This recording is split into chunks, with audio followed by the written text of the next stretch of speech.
சிலுவை தியானம். ஞானஸ்நானத்தை கொடுக்கும்படி கிறிஸ்து என்னை அனுப்பவில்லை, சுவிசேஷத்தை பிரசங்கிக்கவே அனுப்பினார்.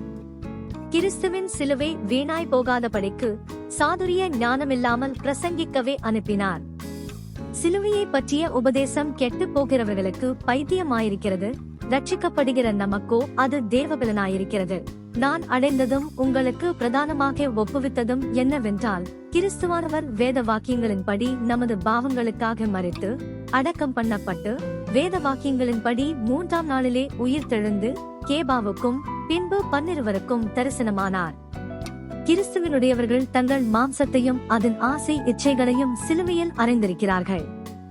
ஏனெனில் அவர் பலவீனத்தால் சிலுவையில் அறையப்பட்டிருந்தும் தேவனுடைய வல்லமையினால் பிழைத்திருக்கிறார். அப்படி நாங்களும் அவருக்குள் பலவீனராயிருந்தும் உங்களிடமாய் விளங்கிய தேவனுடைய வல்லமையினால் அவருடனே கூட பிழைத்திருப்போம். நாம் அவருக்குள் தேவனுடைய நீதியாகும்படிக்கு பாவம் அறியாத அவரை நமக்காக பாவமாக்கினார்.